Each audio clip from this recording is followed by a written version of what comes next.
పూరా లోకల్. సోదరి సోదరులందరికీ నమస్కారాలు. ముందుగా మీ అందరికీ ఒక విషయం చెప్పాలి. గతంలో మోడీ గారిని ఎప్పుడు కలిసినా చాలా ఆహ్లాదకరంగా ఉండేవారు. కానీ మొన్నటి మా సమావేశం అమరావతికి రమ్మని పిలవడానికి వెళితే చాలా గంభీరంగా సాగింది.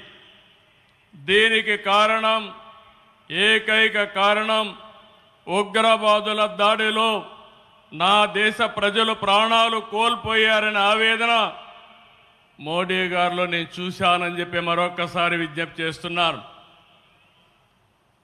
అందుకే ఈ సందర్భంగా మీ అందరి తరపున వారికి విజ్ఞప్తి చేస్తున్నాను. ఉగ్రవాదాన్ని అణిచివేయడానికి ప్రధాని మోడీ గారికి కేంద్ర ప్రభుత్వం తీసుకునే ప్రతి చర్యకు మేము అండగా ఉంటామని ప్రతిజ్ఞ చేస్తున్నాం.